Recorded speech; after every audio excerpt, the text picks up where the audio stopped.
Good morning students. Today we are going to start chapter number 3 and the name of the chapter is elements, compounds and mixtures. तो आज हम शुरू करेंगे chapter number 3 और इसमें क्या क्या है elements, compounds and mixtures. Introduction, matter, pure and impure substances.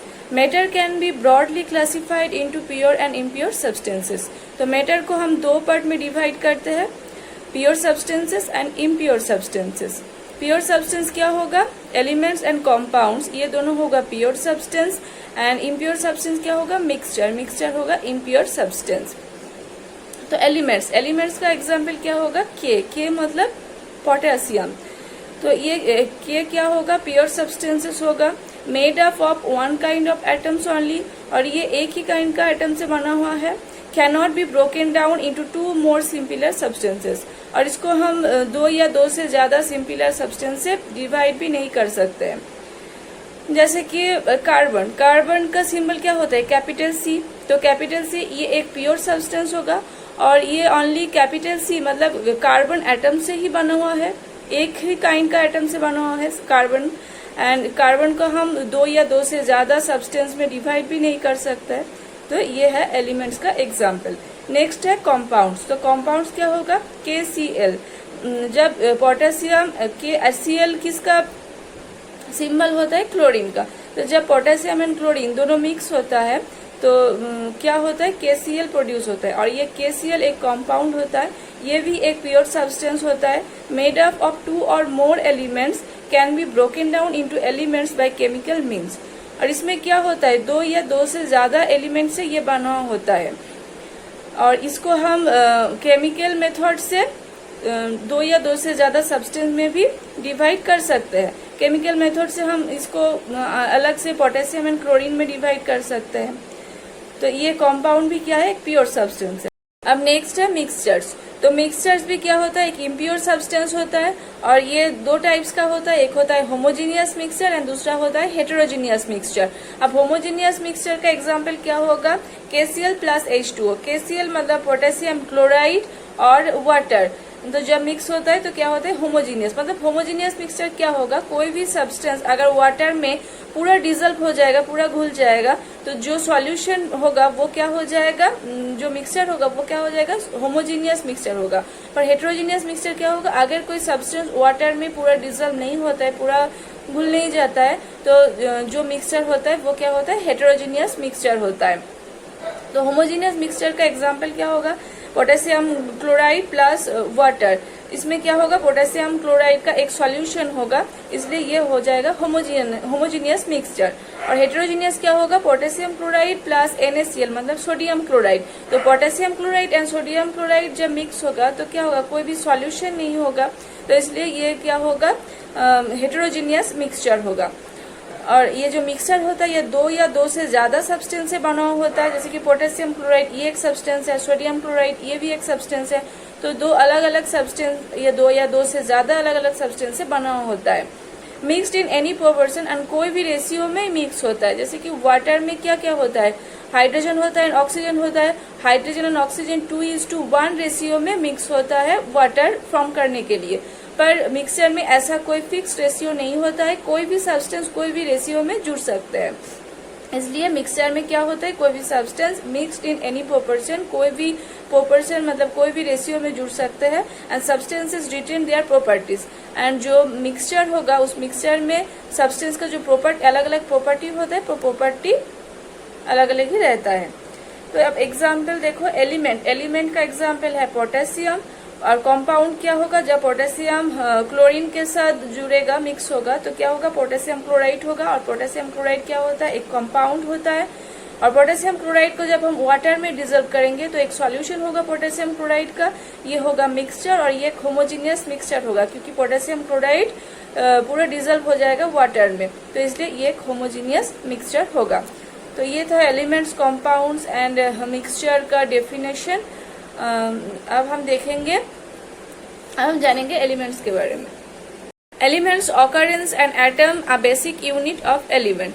तो एलिमेंट्स का जो बेसिक यूनिट होता है वो क्या होता है, एटम होता है. एलिमेंट्स का ऑकरेंस मतलब एलिमेंट्स कहाँ पर जैसे कि यूनिवर्स या अर्थ कास्ट, एटमॉस्फेयर, ह्यूमन बॉडी में कौन कौन सा एलिमेंट रहते हैं वो हम पहले जानेंगे। एलिमेंट्स इन द यूनिवर्स, तो यूनिवर्स में कौन कौन सी एलिमेंट रहते हैं? Hydrogen and helium are the most abundant elements in the universe. तो यूनिवर्स में सबसे ज्यादा एलिमेंट होता है जो वो होता है hydrogen and helium. Oxygen, neon, nitrogen and carbon are less abundant. और ऑक्सीजन, नियन, नाइट्रोजन, कार्बन ये सब क्या होता है? कम होता है यूनिवर्स में। तो सबसे ज्यादा क्या होता है? हाइड्रोजन होता है और हाइड्रोजन के बाद हीलियम होता है। अब elements in the earth crust, earth crust में क्या क्या एलिमेंट होता है? तो ऑक्सीजन सबसे ज्यादा होता है अर्थ क्रस्ट में, 46.1% होता है। उसके बाद होता है सिलिकॉन, सिलिकॉन कितना परसेंट होता है? 28.2% होता है। उसके बाद होता है एल्यूमिनियम, एल्यूमिनियम होता है 8.3%, आयरन होता है 5.6%, उसके बाद कैल्शियम होता है 3.1%, और उसके बाद जो अदर होता है सोडियम, पोटेशियम, मैग्नीशियम ये सब होता है 0.5%। अब नेक्स्ट है एटमॉस्फेयर, तो एटमॉस्फेयर में सबसे ज्यादा होता है नाइट्रोजन 78%, उसके बाद होता है ऑक्सीजन 21%, उसके बाद आर्गन 0.9%, देन कार्बन डाइऑक्साइड 0.03%, उसके बाद जो नोबल गैसेस होता है, जो इनर्ट गैसेस होता है, मतलब जो गैसेस कोई भी केमिकल रिएक्शन में भाग नहीं लेता है वो होता है नोबल गैसेस, जैसे कि हीलियम, नियन, आर्गन, तो ये सब होता है 0.9%। एंड अदर जो होता है कार्बन मोनोऑक्साइड, सल्फर डाइऑक्साइड ये सब होता है। नाउ ह्यूमन बॉडी, हमारी बॉडी के अंदर कौन सी एलिमेंट सबसे ज्यादा होता है? About 93 to 95% of the mass of the human body is made up of 5 main elements. Human body में 93 to 95% सबसे ज्यादा 5 एलिमेंट्स होता है। वो क्या क्या होता है? ऑक्सीजन होता है 65%, कार्बन होता है 18%, हाइड्रोजन होता है 9%, नाइट्रोजन होता है 3% एंड कैल्शियम होता है 1.5%। तो यूनिवर्स में सबसे ज्यादा एलिमेंट्स होता है वो होता है हाइड्रोजन, उसके बाद होता है हीलियम। अर्थ क्रस्ट में सबसे ज्यादा होता है ऑक्सीजन, देन उसके बाद होता है सिलिकॉन एंड उसके बाद होता है एल्यूमिनियम। तो 3 मोस्ट अबंडेंट एलिमेंट्स याद रखने से ही होगा। और एटमॉस्फेयर में सबसे ज्यादा होगा नाइट्रोजन, उसके बाद ऑक्सीजन, उसके बाद आर्गन, देन उसके बाद कार्बन डाइऑक्साइड। और ह्यूमन बॉडी में ये पूरा याद रखना होगा, मेन 5 एलिमेंट्स होता है और सबसे ज्यादा होता है ऑक्सीजन, उसके बाद होता है कार्बन, उसके बाद होता है हाइड्रोजन, उसके बाद नाइट्रोजन एंड सबसे कम होता है कैल्शियम। नेक्स्ट है elements atom, a basic unit of an element. तो कोई भी एलिमेंट का जो बेसिक यूनिट होता है वो क्या होता है? एटम होता है। An element is a pure substance made up of one kind of atoms only. तो एलिमेंट क्या होता है? ये एक प्योर सब्सटेंस होता है और ये एक ही काइंड का एटम से बना हुआ होता है। Hence that atom is the basic unit of an element or the smallest particle of an element not capable of independent existence। तो जो एटम होता है वो कोई भी एलिमेंट का क्या होता है? बेसिक यूनिट होता है, या तो कोई भी एलिमेंट का सबसे जो स्मॉलेस्ट पार्टिकल होता है वो होता है एटम। और ये इंडिपेंडेंट एग्जिस्टेंस मतलब ये इंडिपेंडेंटली एग्जिस्ट नहीं करता है। Atoms are built up of 3 सब एटॉमिक पार्टिकल्स। एटम के अंदर क्या होता है? 3 सब एटॉमिक पार्टिकल्स होता है। वो क्या क्या होता है? Electrons, protons and neutrons. Nucleus in the centre of atom contains protons, positively charged particles, neutrons, particles carrying no charge. Orbit surrounded the nucleus in which revolve electrons, negatively charged particle. तो कोई भी atom के अंदर क्या होता है? 2 part होता है, एक न्यूक्लियस होता है और एक ऑर्बिट होता है। तो देखो जो फिगर में देखो न्यूक्लियस के अंदर क्या क्या होता है? प्रोटॉन होता है एंड न्यूट्रॉन होता है। प्रोटॉन के चार्ज क्या होता है? ये पॉजिटिवली चार्ज होता है, मतलब इसका चार्ज क्या होता है? प्लस होता है, पॉजिटिव होता है। एंड न्यूट्रॉन का कोई चार्ज नहीं होता है, ये न्यूट्रल होता है, इसमें पॉजिटिव या तो नेगेटिव कोई भी चार्ज नहीं होता है। तो प्रोटॉन होता है पॉजिटिवली चार्ज एंड न्यूट्रॉन होता है, न्यूट्रॉन में क्या होता है? No charge. तो ये रहता है न्यूक्लियस में, मतलब एटम के सेंटर में। तो एटम की जो सेंटर होता है उसको ही हम कहते हैं न्यूक्लियस। और न्यूक्लियस के अंदर क्या क्या होता है? प्रोटॉन होता है एंड न्यूट्रॉन होता है। प्रोटॉन का जो चार्ज होता है वो पॉजिटिव होता है एंड न्यूट्रॉन में कोई भी चार्ज नहीं होता है।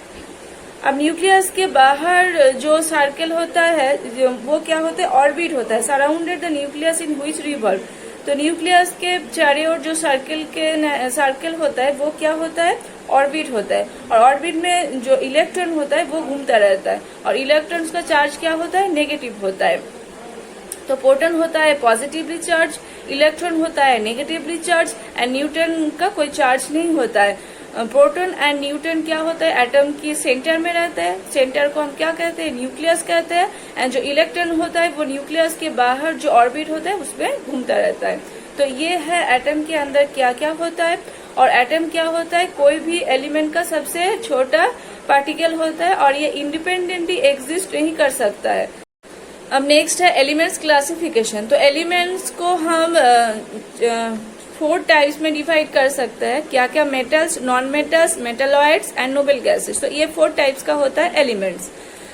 अब मेटल्स एंड नॉन मेटल्स के डिफरेंस हम पढ़ेंगे। तो स्टेट क्या होता है, metals are generally solids at room temperature. तो रूम टेम्परेचर में मेटल्स क्या होता है, सॉलिड होता है। एंड नॉन मेटल्स क्या होता है, non metals are gases, liquids, soft solids at room temperature. तो नॉन मेटल्स क्या क्या हो सकता है, गैस हो सकता है, लिक्विड भी हो सकता है एंड सॉफ्ट सॉलिड भी हो सकता है। लास्टर्स मतलब क्या होता है, एक साइन होता है, जैसे कि गोल्ड क्या है, मेटल्स का एक एग्जाम्पल है। तो गोल्ड में येलो कलर की एक साइन होता है। तो ये ही जो साइन होता है उसको हम क्या कहते हैं, लास्टर्स कहते हैं। तो मेटल क्या होता है, metals have lustre that is shine. तो मेटल्स में क्या होता है, लास्टर होता है। Non metals do not have lustre that is do not shine. Non metals क्या होता है, नॉन लास्टरस होता है, मतलब इसमें कोई साइन नहीं होता है। नेक्स्ट है मेलिएबिलिटी। तो मेलिएबिलिटी क्या होता है, मेलिएबिलिटी एक प्रॉपर्टी होता है जिसमें हम कोई भी मेटल्स को क्या करता है, शीट में कन्वर्ट कर सकता है। तो ये है malleability property. Metals are malleable. तो मेटल क्या होता है, मेलिएबल होता है, मतलब मेटल को हम शीट में कन्वर्ट कर सकते हैं। पर जो नॉन मेटल होता है वो क्या होता है, नॉन मेलिएबल होता है, मतलब can not be beaten into sheets, मतलब नॉन मेटल्स को हम शीट्स में कन्वर्ट नहीं कर सकते हैं। नेक्स्ट है डक्टिलिटी। डक्टिलिटी भी एक प्रॉपर्टी होता है। मेटल्स आर डक्टाइल, मतलब डक्टिलिटी एक प्रॉपर्टी होता है जिस प्रॉपर्टी के हेल्प में हम कोई भी सब्सटेंस को वायर में कन्वर्ट कर सकते हैं। तो मेटल्स को हम वायर में कन्वर्ट कर सकते हैं, इसलिए मेटल क्या होगा, डक्टाइल होगा। जैसे कि कॉपर क्या है, कॉपर एक मेटल है और हम कॉपर की जो वायर होता है वो भी बना सकते हैं। तो कॉपर को हम वायर में कन्वर्ट कर सकते हैं। ये जो प्रॉपर्टी होता है ये क्या होता है, डक्टिलिटी होता है। पर जो नॉन मेटल्स होता है वो क्या होता है, नॉन डक्टाइल होता है, मतलब नॉन मेटल्स को हम वायर में कन्वर्ट नहीं कर सकते हैं। अब नंबर 5 है conductivity. Metals are good conductors of heat and electricity.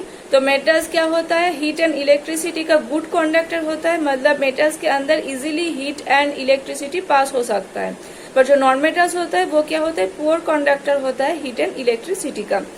Next है number 6, melting and boiling point. Metals have high melting and boiling point. तो जो मेटल होता है उसका boiling point and melting point ज्यादा होता है। अब melting point and boiling point क्या होता है, मेल्टिंग पॉइंट एक कांस्टेंट टेम्परेचर होता है जिस टेम्परेचर में क्या होता है, कोई भी सॉलिड मेल्ट होकर लिक्विड में कन्वर्ट होता है। एंड बॉइलिंग पॉइंट क्या होता है, बॉइलिंग पॉइंट होता है एक फिक्स टेम्परेचर जिस टेम्परेचर में कोई भी लिक्विड क्या होता है, गैस में कन्वर्ट होता है, वो होता है बॉइलिंग पॉइंट। तो मेटल्स का melting point and boiling point क्या होता है, ज्यादा होता है, क्योंकि जो मेटल्स होता है ज्यादातर मेटल्स क्या होता है, सॉलिड होता है और सॉलिड का melting point and boiling point भी ज्यादा होता है। तो इसलिए मेटल्स का जो मेल्टिंग एंड बॉइलिंग पॉइंट होता है वो क्या होता है, हाई होता है। Non metals have low melting and boiling points. Non metals का जो मेल्टिंग एंड बॉइलिंग पॉइंट होता है वो क्या होता है, कम होता है, लो होता है। लास्ट जो प्रॉपर्टी है वो है density. Metals have high density. तो मेटल का जो डेंसिटी होता है वो हाई होता है एंड नॉन मेटल्स का जो डेंसिटी होता है वो लो होता है। तो ये था मेटल्स एंड नॉन मेटल्स के बीच में डिफरेंस। तो क्या क्या डिफरेंस था, स्टेट मतलब रूम टेम्परेचर में कैसे होता है। तो मेटल्स क्या होता है, सॉलिड होता है, पर जो नॉन मेटल्स है वो गैसेस भी हो सकता है, सॉलिड्स भी हो सकता है एंड लिक्विड भी हो सकता है। अब लास्टर मतलब साइन, तो मेटल्स का एक साइन होता है, पर नॉन मेटल्स क्या होता है, नॉन लास्टरस होता है। मेलिएबिलिटी मतलब मेटल्स को हम शीट में कन्वर्ट कर सकते हैं, मतलब जो मेटल्स होता है वो मेलिएबल होता है, पर नॉन मेटल्स क्या होता है, नॉन मेलिएबल होता है, इसको हम शीट में कन्वर्ट नहीं कर सकते हैं। नेक्स्ट है डक्टिलिटी, मतलब मेटल क्या होता है, डक्टाइल होता है, मतलब मेटल्स को हम वायर में कन्वर्ट कर सकते हैं, पर जो नॉन मेटल्स होता है वो नॉन डक्टाइल होता है, मतलब नॉन मेटल्स को हम वायर में कन्वर्ट नहीं कर सकते हैं। कंडक्टिविटी, मेटल्स क्या होता है, हीट एंड इलेक्ट्रिसिटी का गुड कंडक्टर होता है, पर नॉन मेटल्स क्या होता है, हीट एंड इलेक्ट्रिसिटी का पुअर कंडक्टर होता है। Melting and boiling point metals का हाई होता है, पर नॉन मेटल्स का क्या होता है, लो होता है। एंड डेंसिटी क्या होता है, मेटल्स की ज्यादा होता है, पर नॉन मेटल्स की क्या होता है, कम होता है। अब नेक्स्ट हम पढ़ेंगे मेटालॉइड्स। तो मेटालॉइड्स क्या होता है, certain elements show properties of both metals and non metals. तो जिसमें क्या होता है, मेटल्स का भी प्रॉपर्टी होता है एंड नॉन मेटल्स का भी प्रॉपर्टी होता है, वो क्या होता है, मेटालॉइड्स होता है। और इसका एग्जाम्पल क्या होगा, boron, silicon, arsenic and antimony. तो ये सब है मेटालॉइड्स का एग्जाम्पल। इसमें क्या होता है, मेटल्स का भी प्रॉपर्टी होता है एंड नॉन मेटल्स का भी प्रॉपर्टी होता है। अब लास्ट जो है वो है noble gases. Certain elements are present in traces in the air and are chemically inert और अनरिएक्टिव। तो जो एलिमेंट्स एयर में बहुत कम रहता है और ये क्या होता है, केमिकली इनर्ट होता है, मतलब कोई भी केमिकल रिएक्शन में भाग नहीं लेता है, और एयर में भी बहुत कम रहता है, वो होता है नोबल गैसेस। और एग्जाम्पल क्या होगा, हीलियम, नियन, आर्गन, क्रिप्टन, ये सब होगा नोबल गैसेस का example. Okay students, that's all for today. Next day we will learn about the symbols of elements. Okay, thanks for watching.